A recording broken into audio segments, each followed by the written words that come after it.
গ্রামটার নাম শীতলপুর। নামের সঙ্গে জায়গার কোনো মিল নেই। গরমেও এখানে একটা স্যাঁতসেঁতে ঠান্ডা লেগে থাকে।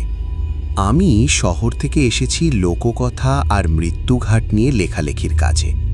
শীতলপুরের পাশ দিয়েই বয়ে গেছে নদী, চওড়া কালচে জল আর একটা পুরনো পরিত্যক্ত ঘাট, যেটার নাম লাশকাটা ঘাট। প্রথম দিনই সবাই সাবধান করে দিয়েছিল, ওদিকে রাতে যাবেন না। আমি হেসে বলেছিলাম, গল্পই তো লিখতে এসেছি। তখন কেউ আর কিছু বলেনি, শুধু চোখ নামিয়ে নিয়েছিল। সন্ধ্যের পর থেকেই অদ্ভুত একটা অনুভূতি হচ্ছিল। বাতাস ভারী, নদীর দিক থেকে পচা গন্ধ আসছে। অতিথিশালার ঘরটা পুরনো, জানালার কাঠে ফাটল। রাত প্রায় 11টা হবে। হঠাৎ মনে হলো কেউ দূর থেকে ডাকছে, খুব আস্তে কিন্তু পরিষ্কার, অরুণ। আমি চমকে উঠলাম, জানালা দিয়ে তাকালাম। কুয়াশায় নদীর পাড় ঢেকে গেছে। ভাবলাম হয়তো ভুল শুনছি, কিন্তু আবার ডাক এলো, এবার একটু কাঁপা গলায়। অরুণ, শুনতে পাচ্ছিস তো? এই গলায় একটা অদ্ভুত পরিচিত ভাব ছিল। বুকের ভেতর ধক করে উঠল। অনেকক্ষণ পরে বুঝলাম, এই স্বরটা আমি চিনি, কিন্তু চিনতে চাই না। বাবার গলা। বাবা 5 বছর আগে মারা গেছেন, হঠাৎ হার্ট অ্যাটাক। আমি জানতাম এটা সম্ভব না, তবু পা কাঁপছিল। দরজা খুলে বাইরে বেরোলাম। চারদিকে নিস্তব্ধতা, শুধু নদীর জল ঢেউ তুলে শব্দ করছে। গ্রামের ভেতর দিয়ে নদীর দিকে যাওয়ার পথটা অন্ধকার। দূরে লাশকাটা ঘাটের সিঁড়িগুলো কালো ছায়ার মতো দাঁড়িয়ে। আমি নিজেকে বোঝালাম, ভয় পেলে চলবে না। এগোতেই ডাকটা আবার এলো, এবার আরও কাছে। আমাকে চিনতে পারছিস না? গলা ভাঙা, যেন জল গিলে কথা বলছে। আমার মাথা ঝিমঝিম করতে লাগলো। হঠাৎ দেখলাম ঘাটের সিঁড়িতে কেউ বসে আছে। মাথা নিচু, লম্বা চুল ভেজা, শরীর থেকে জল ঝরছে। আমি ডাকলাম, কে ওখানে? সে ধীরে মাথা তুলল। মুখটা দেখেই শ্বাস আটকে গেল। চোখ দুটো সাদা, দৃষ্টিতে কোনো প্রাণ নেই। গলা খুলে বলল, আমার নামটা কেটে ফেলা হয়েছিল। চারপাশে বাতাস হঠাৎ ঠান্ডা হয়ে গেল। মনে হলো নদীর ভেতর থেকে আরও অনেক চোখ তাকিয়ে আছে। অনেক কণ্ঠ একসাথে ভিসভিস করছে। নাম, শুধু নাম। কাউকে ডাকা হচ্ছে, কাউকে টানা হচ্ছে। আমি পেছাতে গেলাম, কিন্তু পা যেন ঘাটের মাটিতে আটকে গেছে। লাশকাটা ঘাট আমাকে চিনে ফেলেছিল। রাতের অন্ধকার আরও ঘন হয়ে উঠছিল। আমার চারপাশে কুয়াশা ঘুরে বেড়াচ্ছে, আর কুয়াশার ভেতর থেকে ফিসফিস শব্দ ভেসে আসছে। মনে হচ্ছিল কেউ আমার চারদিকে ঘুরছে, কিন্তু চোখে দেখা যাচ্ছে না। ঘাটের সিঁড়িতে বসে থাকা লোকটা ধীরে ধীরে উঠে দাঁড়ালো। তার পা মাটিতে পড়ছে না, যেন ভাসছে। সে এগিয়ে এলো। প্রতিটা ধাপে নদীর জল ঝরে পড়ছে তার শরীর থেকে। গন্ধটা অসহ্য, পচা, ভেজা আর লোহার মতো। আমি চোখ সরাতে পারছিলাম না। মনে হচ্ছিল তাকালেই সে আরও কাছে চলে আসছে। আমাকে নাম ছাড়া ভাসিয়ে দিয়েছিল। সে বলল, নাম না থাকলে আত্মা পথ পায় না। হঠাৎ বুঝতে পারলাম, এখানে যারা মারা গেছে তাদের অনেকের পরিচয় ছিল না। লাশ কাটা ঘাটে এনে শরীর কাটা হয়েছে, চিহ্ন খোঁজা হয়েছে, তারপর নদীতে ছেড়ে দেওয়া হয়েছে। নামহীন মৃত্যু, নামহীন আত্মা। আমার কানে আবার বাবার গলা ভেসে এলো, কিন্তু এবার স্বরটা বিকৃত। অরুণ, ওদের একটা নাম দে, না হলে তুইও এখানেই থাকবি। আমি চিৎকার করতে চেয়েছিলাম, কিন্তু গলা দিয়ে কোনো শব্দ বেরোলো না। চারদিকে তাকিয়ে দেখলাম কুয়াশার ভেতর অসংখ্য ছায়া। কারো মুখ নেই, কারো হাত নেই, কারো বুক কাটা। সবাই ধীরে ধীরে ঘাটের দিকে এগোচ্ছে। মনে হলো নদীর জল উল্টো দিকে বইছে, আমাকে টানছে। হঠাৎ আমার পায়ের নিচে মাটি নরম হয়ে গেল। সিঁড়ির এক ধাপ ভেঙে পড়ল। আমি পড়ে গেলাম। ঠিক তখনই কেউ আমার হাত চেপে ধরল। হাতটা ঠান্ডা, বরফের মতো। তাকিয়ে দেখি ভোলানাথ মাঝি। চুপ কর, সে ফিসফিস করে বলল, শুনলে ওরা শক্ত হয়। সে আমাকে টেনে সিঁড়ি থেকে সরিয়ে আনলো। আমরা দুজনে প্রায় দৌড়ে ঘাট ছেড়ে বেরিয়ে এলাম, কিন্তু পেছন থেকে ডাক থামেনি। নাম ধরে, সম্পর্ক ধরে, স্মৃতি ধরে ডাকছে। নদীর পাড় ছাড়িয়ে যখন গ্রামের আলো দেখা গেল, তখন ডাকটা হঠাৎ থেমে গেল। আমি হাঁপাতে হাঁপাতে বসে পড়লাম। ভোলানাথ আমার দিকে তাকিয়ে বলল, আপনি ডাক শুনেছেন, একবার শুনলে ঘাক ছাড়ে না। আমি জিজ্ঞেস করলাম, কেন আমাকে? ভোলানাথ নদীর দিকে তাকালো, তার চোখে ভয় আর অপরাধ। আপনি লিখতে এসেছেন, নাম লিখবেন, ওরা জানে। সেই রাতে আমি আর ঘুমোতে পারিনি। জানালার বাইরে নদীর দিকে তাকিয়ে মনে হচ্ছিল অন্ধকারের ভেতর কেউ দাঁড়িয়ে আছে, অপেক্ষা করছে। জানতাম এটা শেষ নয়। লাশ কাটা ঘাট শুধু ডাক দেয় না, ওটা কাজ দেয়। সারা রাত জানালার পাশে বসেছিলাম। ভোলানাথ চলে যাওয়ার সময় শুধু বলেছিল, কাল সকালে ঘাটে যাবেন না, কিন্তু তার কণ্ঠে আদেশ ছিল না, ছিল অসহায়তা। ভোরের দিকে একটু চোখ লেগেছিল। ঘুমের ভেতরেও নদীর শব্দ থামেনি। মনে হচ্ছিল জল আমাকে ডাকছে। সকালে গ্রামটা অস্বাভাবিকভাবে চুপচাপ, মানুষজন চোখাচোখি করছে না। হরিপদ কাকু চা দিতে গিয়ে কাপ কাঁপাচ্ছিল। আমি জানতে চাইলাম, এই ঘাটের ইতিহাস কেউ লিখে রাখেনি কেন? সে দীর্ঘশ্বাস ফেলে বলল, যারা লিখতে গিয়েছিল তারা কেউ শেষ করতে পারেনি। এই কথাটা মাথার ভেতর আটকে রইল। আমি ফিরে যাওয়ার কথা ভাবছিলাম, কিন্তু অদ্ভুতভাবে মনে হচ্ছিল গেলে কিছু একটা অসম্পূর্ণ থেকে যাবে। নোটবুক খুলে লিখতে শুরু করলাম। যতই লিখি ততই কলম ভারী হয়ে আসে। কিছু নাম নিজে থেকেই উঠে আসছে পাতায়, যেগুলো আমি জানি না। দুপুরের পর হঠাৎ নোটবুকের একটা পাতায় চোখ আটকে গেল। সেখানে আমার বাবার নাম লেখা, হাতের লেখা আমার নয়। বুকের ভেতর ঠান্ডা স্রোত বয়ে গেল। আমি নিশ্চিত এটা আমি লিখিনি। সন্ধ্যা নামতেই আবার সেই অস্থিরতা। জানালা দিয়ে তাকিয়ে দেখি নদীর ধারে কুয়াশা জমছে। সূর্য ডোবার আগেই আলো নিভে যাচ্ছে। মনে হলো আজ না গেলে আর কোনো দিন যাওয়া হবে না। আমি লণ্ঠন হাতে বেরোলাম। ঘাটের পথে পা বাড়াতেই বুঝলাম আজ পথটা বদলে গেছে। আগের চেনা গাছগুলো নেই, যেন জঙ্গল ঘন হয়ে এসছে। বাতাসে চাপা কান্না। ঘাটের সিঁড়িতে পৌঁছাতেই দেখি অনেকগুলো ছায়া দাঁড়িয়ে। এবার তারা পালাচ্ছে না, অপেক্ষা করছে। একজন সামনে এগিয়ে এলো, মুখটা আধা কাটা। সে বলল, লিখতে এসেছিস তো, লেখ, কিন্তু সব লেখিস না। আমি জিজ্ঞেস করলাম, কেন ডাকছো আমাকে? সে হাসল, হাসির মধ্যে হাড়ের শব্দ। কারণ তুই শুনতে পাচ্ছিস, সবাই পায় না। হঠাৎ আমার পেছনে কারো নিঃশ্বাস। ঘুরে দেখি বাবার মতো দেখতে অবয়ব, কিন্তু চোখ দুটো অচেনা। সে বলল, আমার নামটা ভুলে যাস না। আমি চিৎকার করে বললাম, তুমি আমার বাবা নও। চারপাশে একসাথে অনেক কণ্ঠ হেসে উঠল। নদীর জল তখন সিঁড়ি বেয়ে উঠছে। আমার পা ভিজে গেল। ঠান্ডায় শরীর শক্ত হয়ে আসছে। ছায়াগুলো কাছে আসছে। সবাই একসাথে বলছে, নাম দে, নাম দে। হঠাৎ মনে পড়ল ভোলানাথ বলেছিল, শুনলে ওরা শক্ত হয়। আমি কান চেপে ধরলাম, চোখ বন্ধ করলাম। নিজের নামটা মনে মনে বারবার বলতে লাগলাম, শুধু নিজেরটা। কিছুক্ষণ পর শব্দ কমে গেল। চোখ খুলে দেখি আমি সিঁড়ির ওপর পড়ে আছি। নদীর জল আবার নিচে নেমে গেছে। ছায়াগুলো নেই, কিন্তু নোটবুকটা আমার হাতে। খোলা পাতায় নতুন লেখা। আমার নামের নিচে আরও একটা নাম যোগ হয়েছে। এই গল্প এখন আর শুধু ওদের নয়। নোটবুকটা বন্ধ করতে গিয়েও পারলাম না। পাতাগুলো যেন নিজের ইচ্ছেতেই খুলে যাচ্ছে। প্রতিটা পাতায় নাম, তারিখ আর অদ্ভুত সব চিহ্ন। কিছু নামের পাশে নদীর জল ছোপ ছোপ দাগের মতো লেগে আছে, যেন কাগজ ভেজা হাতেই লেখা। আমি বুঝতে পারছিলাম না এগুলো কবে লেখা হলো, কে লিখল। ঘাট থেকে ফিরতে ফিরতে ভোর হয়ে গিয়েছিল। গ্রামে ঢুকেই দেখলাম কয়েকজন লোক আমার দিকে তাকিয়ে ফিসফিস করছে। কেউ কাছে এলো না। মনে হলো আমি আর আগের মতো নেই। হরিপদ কাকু শুধু একবার তাকিয়ে বলল, আপনি আজ ঘাটে গিয়েছিলেন? প্রশ্ন নয়, নিশ্চিত কথা। আমি কিছু বলিনি। ঘরে ঢুকে দরজা বন্ধ করলাম। আয়নার সামনে দাঁড়িয়ে নিজের মুখের দিকে তাকালাম। চোখের নিচে কালো ছাপ, ঠোঁট ফ্যাকাশে। সবচেয়ে ভয়ঙ্কর ছিল আমার চোখে একটা অচেনা গভীরতা, যেন কিছু একটা ঢুকে গেছে ভেতরে। দুপুরের দিকে ভোলানাথ এলো। নোটবুকটা দেখেই সে আঁতকে উঠল। এটা ঘাটের খাতা, সে ফিসফিস করে বলল, যার হাতে যায় সে লেখে, না লিখলে ঘাট নিজে লিখিয়ে নেয়। আমি জিজ্ঞেস করলাম, এটা বন্ধ করার উপায় নেই?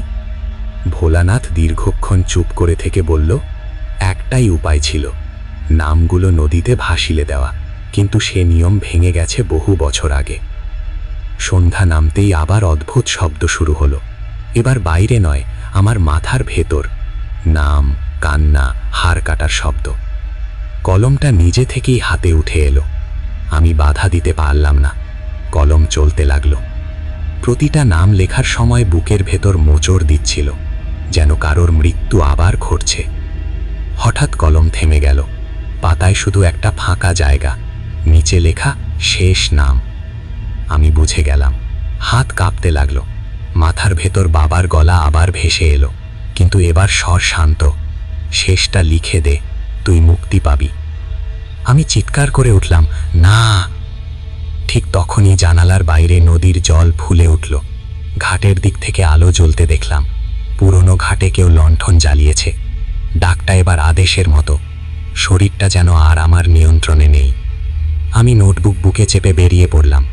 লাশ কাটা ঘাটে পৌঁছাতেই দেখি সব ছায়া দাঁড়িয়ে আছে, নীরব, অপেক্ষামান। সিঁড়ির ঠিক মাঝখানে জায়গাটা ফাঁকা, যেন আমার জন্য। কলমটা আবার চলতে শুরু করলো।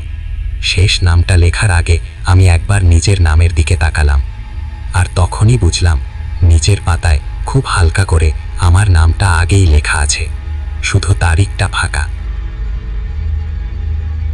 আমি দৌড়াতে চেয়েছিলাম, কিন্তু পা দুটো সিঁড়ির উপর পাথরের মতো আটকে গেল। চারপাশে দাঁড়িয়ে থাকা ছায়াগুলো নড়ছে না, শুধু তাকিয়ে আছে। তাদের চোখ নেই, তবু তাকানোর চাপটা স্পষ্ট টের পাচ্ছিলাম। নদীর জল ধীরে ধীরে সিঁড়ি বেয়ে উঠছে, আমার পায়ের গোড়ালি ছুঁয়ে ফেলেছে। ঠান্ডায় শরীর শিউরে উঠল। কলমটা আমার আঙ্গুলের ফাঁক থেকে ছাড়াতে চেয়েছিলাম, পারিনি। হাতটা যেন আর আমার নয়। পাতার ফাঁকা জায়গায় কলমের নিব ছুঁয়ে আছে। মাথার ভেতর কণ্ঠগুলো একসাথে চাপা স্বরে বলছে, তারিখ, শুধু তারিখ। আমি চোখ বন্ধ করলাম। বাবার মুখ ভেসে উঠল। তারপর ছোটবেলার স্মৃতি, নদীর পাড়ে হাঁটা, বাবার হাত ধরা। হঠাৎ বুঝলাম এই স্মৃতিগুলো ওরা ব্যবহার করছে, নামের মতো স্মৃতিও কেটে নিচ্ছে। আমি চোখ খুলে চিৎকার করে বললাম, আমি লিখব না। এক মুহূর্তে চারদিক কেঁপে উঠল। নদীর জল উথলে উঠল, যেন রেগে গেছে। ছায়াগুলোর শরীর ফেটে কাটা দাগগুলো স্পষ্ট হলো। কেউ কেউ এগিয়ে এলো। ঠান্ডা হাত আমার কাঁধে, পিঠে, কবজিতে, অসংখ্য হাত। ঠিক তখনই দূর থেকে একটা শাঁখের শব্দ ভেসে এলো। আমি চমকে উঠলাম। শাঁখের শব্দ এখানে অসম্ভব, কিন্তু শব্দটা আবার হলো। নদীর ওপর দিয়ে বাতাসের মতো বয়ে এলো। ছায়াগুলো থমকে গেল, তাদের ফিসফিস থেমে গেল। সিঁড়ির নিচে কাউকে দাঁড়িয়ে থাকতে দেখলাম।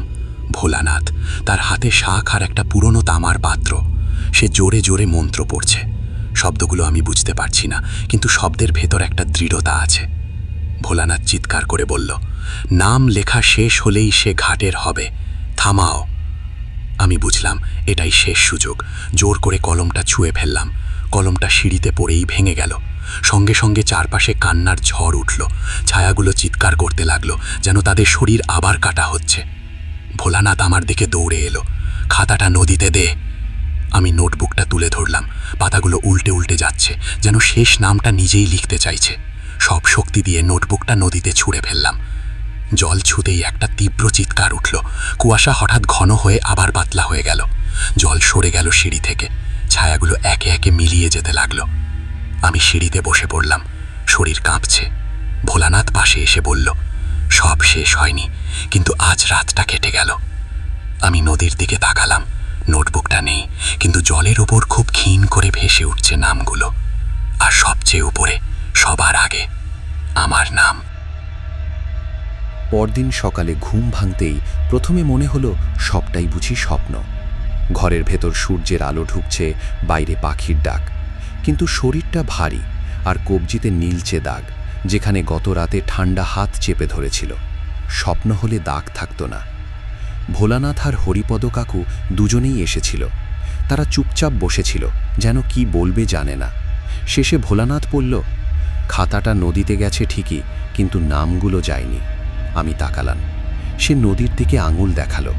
দূর থেকে জলটা অস্বাভাবিকভাবে স্থির লাগছিল, যেন কিছু চেপে ধরে রাখা হয়েছে।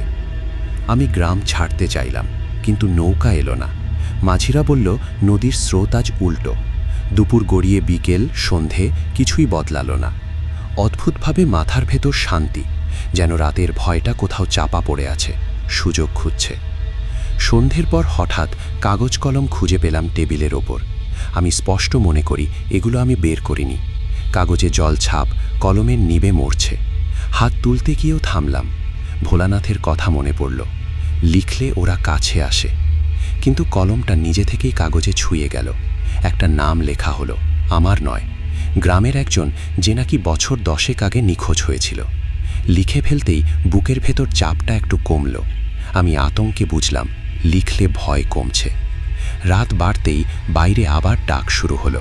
এবার কেবল কান্না নয়, আরতি। একটা নাম, শুধু একটা নাম।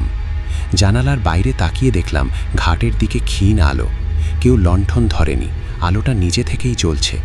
আমি লিখতে লাগলাম, একটার পর একটা নাম। প্রত্যেকটার সঙ্গে একটা চাপ নামছে বুক থেকে, কিন্তু সঙ্গে সঙ্গে একটা ভয় বাড়ছে। আমি কি ওদের কাজ করছি?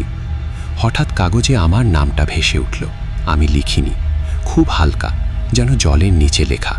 পাশে তারিখের জায়গা ফাঁকা। কলম থেমে গেল। মাথার ভেতর বাবার গলা আবার এলো, খুব কাছে। আর কটা নাম দিলেই তুই ছাড় পাবি। আমি কাগজ ছেড়ে ফেললাম, বাইরে বেরিয়ে এলাম। ঘাটের দিকে হাঁটতে হাঁটতে বুঝলাম গ্রামটা বদলে গেছে। পথ চেনা নয়, সব রাস্তা নদীর দিকেই যাচ্ছে। লাশকাটা ঘাটে পৌঁছতেই দেখলাম সিঁড়িগুলো ভেজা, কিন্তু নদীর জল নিচে। ছায়াগুলো নেই, শুধু একটা খালি জায়গা, যেখানে আমি দাঁড়ালেই ঠিকঠাক বসে যায়।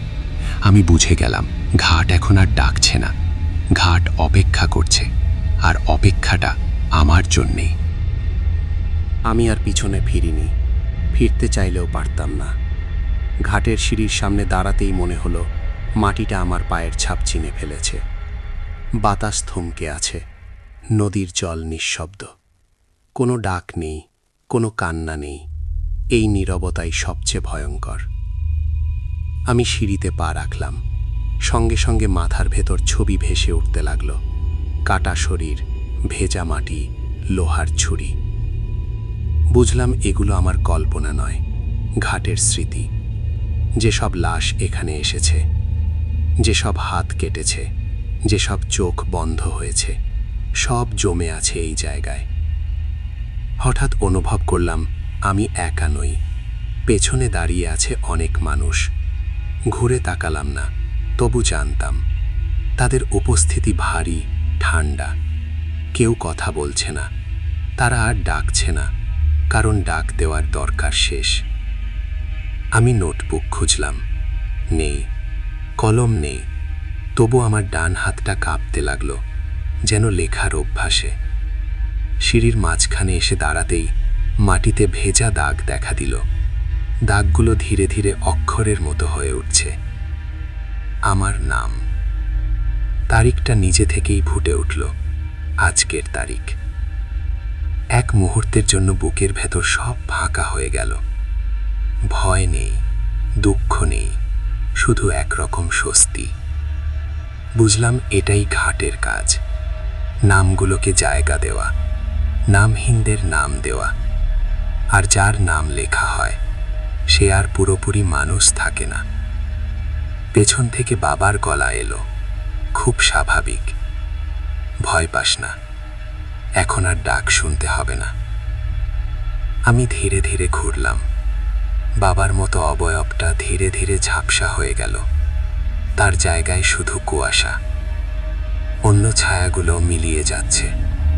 নদীর জল আবার স্বাভাবিক শব্দে বইছে।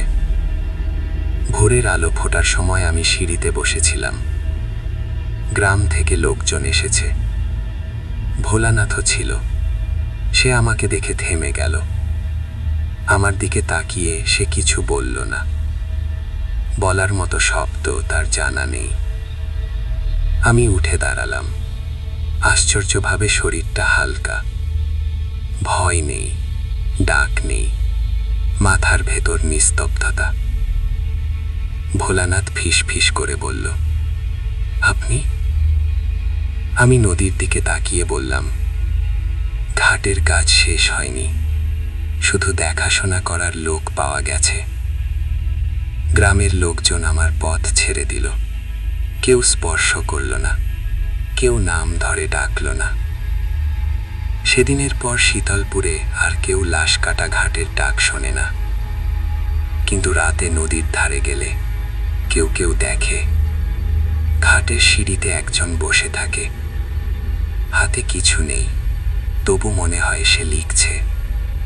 আর কেউ যদি খুব মন দিয়ে শোনে, তাহলে হালকা একটা ফিস ফিস শোনা যায়। নামটা বলো। রাত হঠাৎ ঘন হয়ে এলো। ঘাটের পাশে বসে থাকা অনুভূতি আরও চাপা হয়ে গেল। আমি এখন একদম বুঝতে পারছি, লাশ কাটা ঘাট শুধু অতীতের লাশ নয়, ওটা জীবিত। নামহীন ছায়াগুলো একত্রে ঘাটে অপেক্ষা করে, যারা লিখেছে না তাদের জন্য। ঘাটের দিকে তাকিয়ে মনে হলো নদীর জলও অস্বাভাবিকভাবে স্থির। বাতাস নেই, শুধু কুয়াশা ভাসছে। আমার চোখে ধরা পড়ল সিঁড়ির ওপর অদ্ভুত ছায়া। যাদের নাম লেখা হয়নি তারা হাওয়ায় ভেসে আছে। চোখ নেই, মুখ নেই, শুধু অর্ধদৃশ্যমান শরীর। আমি মনে মনে নাম গুনতে লাগলাম। যতগুলো নাম লিখে গেছে তাদের তালিকা যেন ঝুলছে বাতাসে। হঠাৎ মনে হলো কেউ পাশে দাঁড়িয়ে আছে। আমি ঘুরে তাকালাম, কেউ নেই।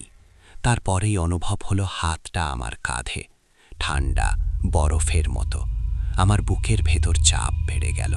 আমি চিৎকার করতে চাইলাম, কিন্তু গলা আটকে গেছে। নদীর ধারে এক অদ্ভুত আলো ফুটতে লাগলো। দূর থেকে দেখে মনে হলো লণ্ঠন জ্বলছে। ছায়াগুলো সিঁড়ি থেকে ধীরে ধীরে নেমে আসছে, আমাকে ঘিরে ফেলছে। আমি বুঝতে পারলাম ঘাট আমার নাম চায়। আমার নাম না লিখলে আর শান্তি নেই। আমি চুপচাপ দাঁড়িয়ে রইলাম। কলম নেই, নোটবুক নেই, তবে মনেই মনে নাম বলছি, বারবার, জোরে। বাতাসে, নদীতে, কুয়াশায় আমার নাম ভেসে যাচ্ছে। ধীরে ধীরে চাপ কমতে লাগলো। ছায়াগুলো থেমে গেল। জল আবার স্বাভাবিকভাবে বইতে শুরু করলো। ভোরের আলো আসতেই গ্রামে শান্তি ফিরল। ঘাট নিঃশব্দ, নদী স্বাভাবিক। আমি হেসে উঠলাম, শিথিল, কিন্তু জানতাম লাশ কাটা ঘাট সবসময় এখানে আছে, নামের অপেক্ষায়। আর কেউ যদি খুব মনোযোগ দিয়ে শোনে, নিশ্চয়ই শুনবে হালকা ফিস ফিস, নামটা বলো। রাত গভীর। নদীর ধারে দাঁড়িয়ে আমার বুকের ভেতর হাহাকার। নোটবুক আর কলম আর নেই, তবে মনে হচ্ছিল হাত নিজেই লিখছে, চোখ নিজেই দেখছে। ছায়াগুলো সিঁড়িতে ঘুরে ঘুরে দাঁড়িয়ে আছে। কেউ এগোচ্ছে না, শুধু ঘুরছে। তাদের নিঃশব্দ উপস্থিতি চাপা দম বন্ধ করে দিচ্ছে। আমি ধীরে ধীরে এগোতে শুরু করলাম। নদীর ধারে বাতাস ঠান্ডা, ভিজে। পা রাখলেই জল ছিটকে যায়। মনে হলো নদী আমার নাম জেনে আছে। আগের রাতের ডাক এখন আর একা নয়, অনেক কণ্ঠ একত্রে আমার নাম ধরে ফিসফিস করছে। চোখ বন্ধ করলে মনে হয় তারা আমার ভেতর ঢুকছে। হঠাৎ দূরে একটি হালকা আলো, লণ্ঠনের মতো নয়, বরং জল কণার ভেতর থেকে। সেখান থেকে শোনাচ্ছে নদী নিজেই কথা বলছে, নামটা বলো, নামটা বলো। আমি চিৎকার না করে নাম উচ্চারণ করতে থাকলাম। প্রথমে কণ্ঠ কম, তারপর উচ্চ। নামের সঙ্গে সঙ্গে মনে হলো ছায়াগুলো ধীরে ধীরে দূরে সরে যাচ্ছে। সিঁড়ির ওপরের ভেজা দাগগুলো অদৃশ্য হয়ে যাচ্ছে। চাপ কমছে, ভয় কমছে, শরীর হালকা। মনে হলো কোনো বোঝা কমেছে। নদীর জল আবার স্বাভাবিক গতিতে বইতে শুরু করলো। বাতাস চলল। ঘাট নীরব, ছায়াগুলো আর নেই। তবে বুকের ভেতরে একটা ঠান্ডা স্পর্শ থেকে গেছে। মনে করিয়ে দিচ্ছে লাশ কাটা ঘাট এখানেই আছে, নামহীন ছায়ার জন্য অপেক্ষা করছে। আমি ধীরে ধীরে ঘরে ফিরলাম। গ্রামে লোকেরা বাইরে কাজ করছে। কেউ আমাকে প্রশ্ন করছে না। ভোলানাথ কেবল চোখে তাকিয়ে হাত নাড়ল, বোঝালো সব ঠিক আছে। রাত হলে নদীর ধারে গিয়ে কেউ যদি নাম ধরে শোনে, তখন আবার শুনতে পায় হালকা ফিসফিস, নামটা বলো। লাশ কাটা ঘাট কখনো নিঃশব্দ হয় না, কেবল অপেক্ষা করে। আমার মনে হয় যদি কখনো আমি আবার ঢুকি নদীর ধারে, ছায়াগুলো আমাকে চিনে ফেলবে। কিন্তু আজ রাত আমি শান্ত। নাম বলেছি, ঘাট আমাকে মুক্তি দিয়েছে।